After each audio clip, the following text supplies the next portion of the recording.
Reporter breaking. നിയമസഭാ തെരഞ്ഞെടുപ്പിൽ M മണി മത്സരിച്ചേക്കില്ല. അനാരോഗ്യം പരിഗണിച്ചാണ് തീരുമാനം. പകരം എം മണിയുടെ മകളും രാജാക്കാട് ഏരിയ സെക്രട്ടറിയുമായ സുമാ സുരേന്ദ്രൻ മത്സരിച്ചേക്കുമെന്നൊരു വിവരം വരുന്നു. ജില്ലാ സെക്രട്ടേറിയറ്റ് അംഗമായ ഷൈല സുരേന്ദ്രനെയും പരിഗണിക്കുന്നുണ്ട്. കോൺഗ്രസിൽ നിന്ന് KPCC വക്താവ് സേനാപതി വേണു, അരുൺ KS എന്നിവരെയാണ് പരിഗണിക്കുന്നത്. രാഹുൽ സുരേഷ് ഉണ്ട് ഇടുക്കിയിൽ നിന്നും കൂടുതൽ വിവരങ്ങളുമായി. Rahul Suresh, very good morning. നല്ല തണുപ്പുണ്ടെന്ന് തോന്നുന്നു ഇടുക്കിയിൽ. നല്ല ചൂട് വാർത്തയാണല്ലോ.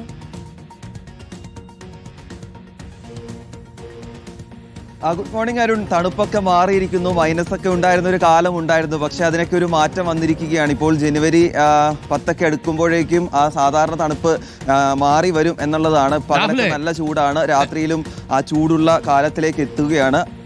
അതുകൂടാതെ സൂചിപ്പിച്ച പോലെ തന്നെ രാഷ്ട്രീയ ചൂടും ജില്ലയിൽ. ഒരു സുഹൃത്ത് എനിക്കിപ്പോൾ ഒരു മെസ്സേജ് അയച്ചു. രാഹുലിനെ വിശ്വസിച്ച് ഞാൻ മൂന്നാറിൽ പോയി. മൂന്നാറിൽ ചെന്നപ്പോൾ 18 ഡിഗ്രി ടെമ്പറേച്ചറാണ്.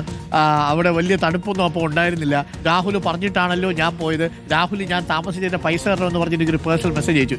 നവാജ പറഞ്ഞാണ് ചങ്ങാതി. പക്ഷേ എങ്കിലും ആസ്വദിച്ചു എന്നൊക്കെ പറഞ്ഞു. ആ കുളിരിനൊരു സുഖം ഉണ്ടായിരുന്നു എന്നാണ് പറഞ്ഞത്. മൈനസൊക്കെ പ്രതീക്ഷിച്ചാണ് പോയത്. മൈനസിലേക്ക് എത്തിയിട്ട് വളരെ കുറച്ച് ദിവസങ്ങൾ മാത്രമേ ഉണ്ടായിരുന്നുള്ളൂ. ഇനി തണുക്കാൻ സാധ്യതയുണ്ടോ മൂന്നാർ?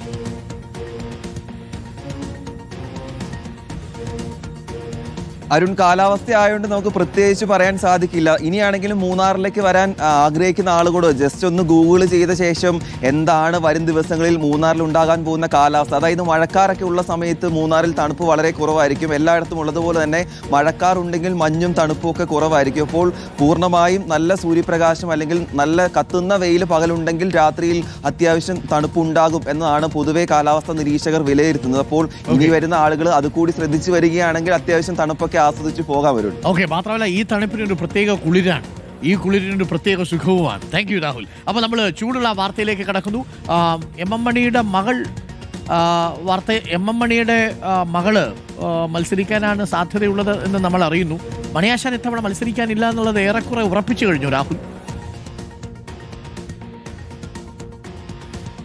അരുൺ, മണിയാശാന് മത്സരിക്കാൻ ആഗ്രഹമുണ്ട്. പക്ഷേ നിലവിലെ ആരോഗ്യസ്ഥിതി വെച്ച് മണിയാശാനെ വീണ്ടും മത്സരിപ്പിക്കേണ്ടതില്ല എന്നതാണ് നിലവിലെ സാഹചര്യം. നമ്മൾ പാർട്ടി വൃത്തങ്ങളുമായി സംസാരിച്ചിരുന്നു. ജില്ലാ നേതൃത്വവുമായി LDFുമായി ബന്ധപ്പെട്ട ആളുകളുമായി സംസാരിക്കുമ്പോൾ അദ്ദേഹത്തിന് മത്സരിക്കാൻ താല്പര്യമുണ്ടെങ്കിലും ഈ ആരോഗ്യാവസ്ഥ പരിഗണിച്ചുകൊണ്ട് മൂന്നാം തവണ മത്സരിപ്പിക്കേണ്ടതില്ല എന്നതാണ് പറയുന്നത്. ചില ആരോഗ്യ പ്രശ്നങ്ങൾ, ഓർമ്മക്കുറവൊക്കെ ഉണ്ട്. അതുകൊണ്ട് വീണ്ടും മത്സരിപ്പിക്കേണ്ടതില്ല എന്നാണ് പറയുന്നത്. അതേസമയം CPMന്റെ പ്രത്യേകിച്ച് LDFന്റെ ഉറച്ച മണ്ഡലം കൂടിയാണ് ഉടുമ്പൻചോല. 2001 മുതൽ തുടർച്ചയായി 5 ടേമായി LDF മത്സരിച്ച് ജയിച്ചു വരുന്നു. 3 തവണ KK ജയചന്ദ്രനും ഇപ്പോൾ 2 തവണ M മണിയും ജയിച്ചു വരുന്ന മണ്ഡലം കൂടിയാണ്. അതുകൊണ്ട് മണ്ഡലം നിലനിർത്തേണ്ടത് CPMന്റെ ഒരു കാര്യം കൂടിയാണ്. അതുകൊണ്ട് പ്രഥമ പരിഗണന നൽകുന്നത് M മണിയുടെ മൂന്നാമത്തെ മകളായ സുമാ സുരേന്ദ്രനാണ്. സുമാ സുരേന്ദ്രൻ രാജാക്കാട് ഏരിയ സെക്രട്ടറി കൂടിയാണ്. അപ്പോൾ മണ്ഡലവുമായി ബന്ധപ്പെട്ട് കൂടുതൽ അറിവും ആളുകളുമായി കൂടുതൽ ബന്ധമുള്ള ഒരാളെന്ന നിലയിലാണ് സുമാ സുരേന്ദ്രനെ പ്രഥമമായി പരിഗണിക്കുന്നത്. അതുകൂടാതെ ഷൈജ സുരേന്ദ്രനെയും പരിഗണിക്കുന്നുണ്ട്. ഷൈജ സുരേന്ദ്രൻ ബൈസംവാലി പഞ്ചായത്ത് മുൻ അംഗമാണ്. അതുകൂടാതെ മഹിളാ അസോസിയേഷന്റെ പ്രധാനപ്പെട്ട ഒരു നേതാവ് കൂടിയാണ്. ആളുകളുമായി ഏറെ അടുപ്പമുള്ള ഒരു വ്യക്തി എന്ന നിലയിൽ കൂടിയാണ് ഷൈജ സുരേന്ദ്രനെയും പരിഗണിക്കുന്നത്. അങ്ങനെ 2 വനിതകളുടെ പേരാണ് ഉടുമ്പൻചോല മണ്ഡലത്തിൽ LDF പ്രധാനമായും പരിഗണിച്ചു വരുന്നത്. അതേസമയം UDFും മണ്ഡലം തിരിച്ചു പിടിക്കാനുള്ള ഒരു ആവേശ പോരാട്ടത്തിന് ഒരുങ്ങുകയാണ്. 2 പ്രധാനപ്പെട്ട നേതാക്കളെയാണ് പരിഗണിക്കുന്നത്. അതിലൊന്ന് സേനാപതി വേണുവാണ്. സേനാപതി വേണു 2016 M മണിയോട് ഏതാണ്ട് 1100 വോട്ടിന് മാത്രമാണ് തോൽവി സമ്മതിക്കേണ്ടി വന്നത്. അപ്പോൾ സേനാപതി വേണു വരികയാണെങ്കിൽ കൂടുതൽ മത്സരം കടുക്കുമെന്ന് UDF പ്രതീക്ഷിക്കുന്നു. അതുകൂടാതെ യുവത്വത്തെ പരിഗണിക്കുകയാണെങ്കിൽ അരുൺ KSനെയും UDF പരിഗണിക്കുന്നുണ്ട്. Arun, okay, thank you. Rahul സുരേഷാണ് വിവരങ്ങൾ നൽകിയത്. അപ്പോൾ പ്രിയപ്പെട്ട പ്രേക്ഷകരെ, ഇടുക്കിയിൽ മണിയാശാനത്തിക്കുറി മത്സരത്തിനുണ്ടാവില്ല എന്നുള്ള വിവരമാണ് ഇപ്പോൾ പുറത്തു വരുന്നത്.